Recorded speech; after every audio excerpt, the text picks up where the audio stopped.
Hey everybody, if you're looking to go into the pit, you're going to want to do a few things first, and then you're going to want to watch out for a few other things. So let's get into a whole list of stuff that I put together to help you get through the pit. And the end game of Diablo 4 could be a little tough, so I want to make sure you are prepared and you know what you're heading into. So let's get into the first one. First thing is your gear. You're going to want to get res capped. Make sure that you have all your resistances capped. You can check that by looking at your stats. You can see everything is in green. If it's in green, then you're good to go. And you're going to also want to get your mobility figured out, whether your character has some mobility options with skills, or if you have gear that has more mobility on it.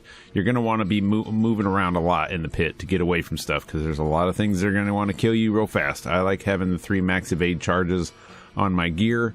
You can maybe have something where you don't have the max evade charges up, but you have some kind of skill that gets you around. Just make sure that you have it figured out and you know how to move around, and that you don't have a long cooldown on your movement stuff.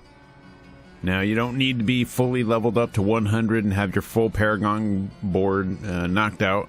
You just need to have your glyphs upgraded fully. I would say make sure that you're fully upgraded on all your glyphs before you start heading into the pit.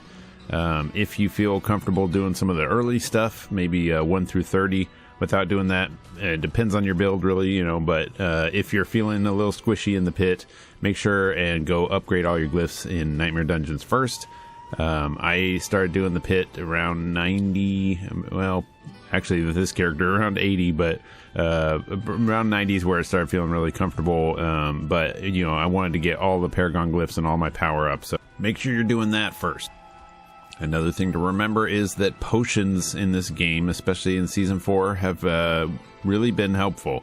There's a few different potions that I like quite a bit, but don't miss out on the potions. You want all the extra power you can have when you go into the pit, and you want all the extra protection you can get. So make sure you read through the potions and pick the ones that are going to be best for your build. For me, I like the potion, the Elixir of Precision. Make sure you have level 2 version of that, so that you're getting the best crit strike chances and crit strike damage that you can. Once you hit 100, the experience stuff doesn't matter, so look for those benefits. Also, if you can get the Elixir of Antivenin, there's some videos out there that will show you how to get this from a quest. This one will also give max life up by 15%, and you can have that on top of these other potions. So you can have, like I do, crit strike chance, more max life, and then run an incense, so you can have all 3 running at the same time. The 2 incense that really, the incense need some work, because I feel like most of the incense are stupid, but there's 2 that will be useful to me.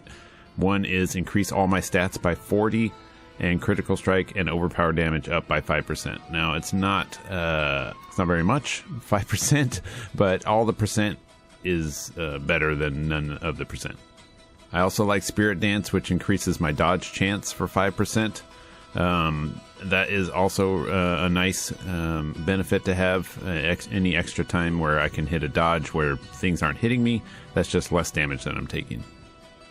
Another one that's really great for my build in particular is attack speed and lucky hit chance, so that one is also great. Elixir of Advantage is awesome. And then for clearing the first section, so you can, if you are potion rich and you want to use an elixir of Holy Bolts through all of the mobs, and then switch to one of these other ones, because Holy Bolts really doesn't work unless things die. So Holy Bolts is great for packs of mobs, because it will do all kinds of damages from the corpse of the thing you just killed, but it doesn't really do shit in the boss fight. So you want to make sure that you switch this out. If you're going to run Holy Bolts in the regular sections before you get to the boss portal, then make sure and switch it out to something else before the boss, because it's really not going to help you. Now, when you get into the pit, you're going to want to do a few different things. Watch out for stuff. Kill the glowing dudes first. I mean, that's kind of a given when you're playing through Nightmare Dungeons, so by this time you probably already know this. But anything that is buffing other assholes in the pit, you want to kill those first. So go and hit the glowing jerk first. and get them out of there so that they're not buffing all the other enemies around them. Also, look out for ground hazards. The poison pools are super deadly. Like, they will proc poison on you, and it goes fast, and you're going to be eating through potions. So just keep moving and watch out for those ground hazards. They are more deadly than anything. Keeping away from them is of utmost importance, where maybe in a nightmare dungeon it wasn't such a big deal. You could just kind of move through, but you want to make sure and keep moving around. Also, keep healing. The only loot that drops from any of the mobs before you get to the boss is healing pots. So you want to make sure and just keep healing as much as possible. Basically, if I take any damage, I'm throwing a heal up. They're dropping healing all the time. So it's better to be safe than to be dead, because then it just resets. The timer gets increased a little bit, and you take some damage that you can't fix, because you cannot leave the pit and go heal yourself or fix your durability. You have to either move through the boss or just end the run. And speaking of run, use the environment. There is definitely times where things will be a little bit hectic and you want to duck behind cover or run back a little bit. That's fine. Anything that keeps you alive is the way to go. If you feel like you have slammed into a giant mob of enemies that are a little bit much, or they threw a whole bunch of electric currents down and poison pools and frozen orbs and all that crap, don't be ashamed to run back a little bit, hide behind a pillar for a second, and then go back once your health is ticked up a little bit. Now, the way the pit works is that you'll have a first section of the pit that will be certain types of mobs that are randomly rolled, and certain types of elemental attacks that they'll be doing on you. If that first section feels a little rough, just head to the portal. There's a portal at the end. Just run through until you find it and go on to the next section. A lot of times you'll find that the first section maybe is a little bit harder than the second section, just because of the elemental stuff. Maybe you're not jiving so well with the people that, like, there's spiders that will shoot frozen bullshit at you. Those guys suck, and if there's a bunch of them, because everything else in there is also spiders, then you might be like me, where it just I'm not jiving with those frozen jerks that much. I don't really like being frozen, and it's a little bit obnoxious. So I'll just run to the portal and take my chances with what's in the second section. The second section is always endless, so you can basically just skip the whole first section if you don't like it, and just work on the second section now. And that's not guaranteeing that the second section is going to be different or it's going to be better, but you can take your chances if you're not liking the first one, that the second one will be something that you can tolerate or that is not obnoxious. The reverse of that is also true. If this first section feels easy, then clear everyone. Make sure and run around and clear everyone, because if you're having no issues with any of the people in the first section, the second section could be ass.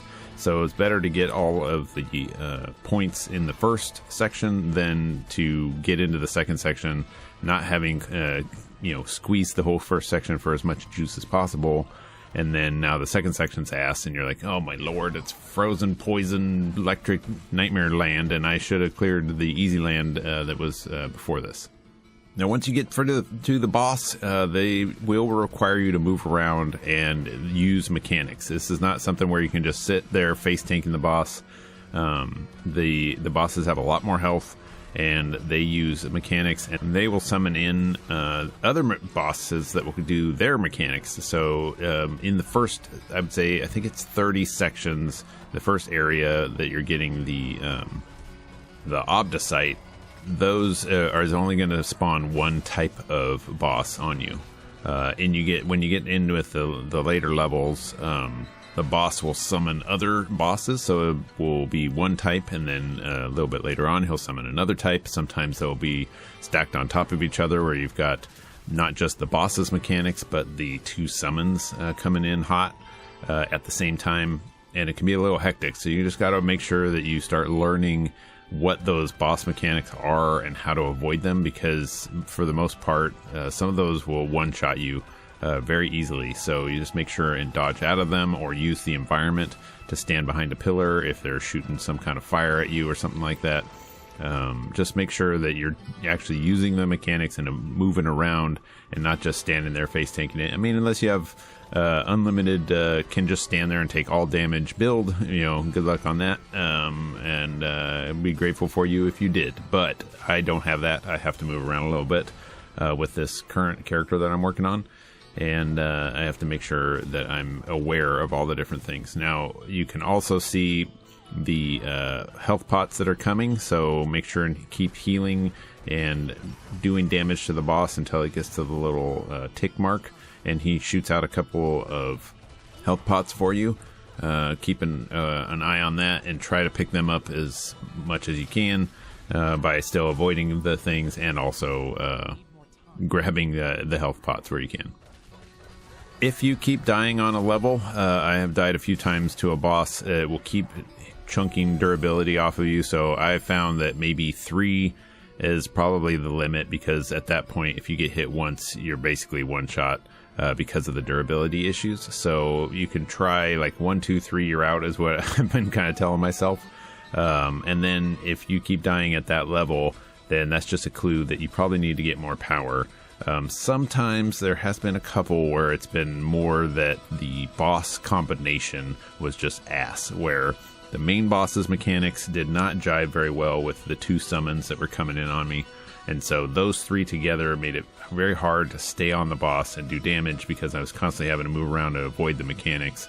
And I just got caught in an unlucky triple mechanic slam that hit me and killed me. Don't worry about just leaving and coming back. These pit runs are about 5 minutes or so to get to the boss, and then a couple of minutes to kill the boss. For the most part, at least that's my experience.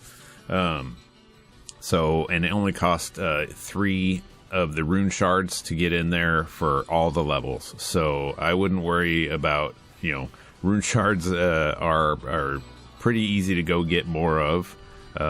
Once you hit 100, you can get them from pit chests. I mean, from Helltide chests. You can get them from Nightmare Dungeons. There's a lot of different places where you can get rune shards. So I wouldn't worry if you're feeling like, oh my god, this level is really not for me yet. I need to go out. You can just leave and go do a couple of levels back. What I've found for me is that if I find some new gear, say, that I want to level up, I'll just run pit level 30 and get the Obdicite for that until I get enough. Run the level 30 a few times, because you don't get any of the low-end gear in the higher tier pit levels. I wish that they would give you a little bit, because if you do get new gear, now you have to go back and run a level 30 or under pit. But 30 is going to give you the highest amount. Every time you go up a level, you're getting more of the in-game mats. So make sure and just do 30. If you find new gear and you're like, oh my god, this gear is amazing, then you want to make sure and just do 30, because that's the best opportunity to get all the gear. I mean, get all the Obdicite. And what I've been doing as far as when I hit a wall, currently I'm trying to get through level 50 of the pit. What I will do is I'll go back and do 45. 45 feels pretty smooth. I can do 5 levels back, grab enough of the Ingolith to level up my gear and get things up as much as possible, and then go try 50 again, see if I have enough power, if I have enough life. And then once I've beat a level, then I will continue to try to do that level until like the next level will be probably 51. And I would just do 51 until I feel like I can't do that, and then go back 5 levels and upgrade. Now there will come a point where you can't go any further. That's just the way it is. The current record, I think, out in the world is 144. So if you've got a build that can just push through any of these lower levels with ease and just keep on doing it and leveling up your gear and have fun out in the pit, hopefully these tips help to you at all. If you haven't gone into the pit yet, maybe you're a little bit nervous, hopefully this helps ease your mind. And if you are in the pit and you're struggling, if any of this stuff was things that weren't obvious to you, hopefully this helped. And spread the news that Diablo 4 is thriving and feeling pretty good right now. So thanks for watching, everybody, and I'll see you in the next video.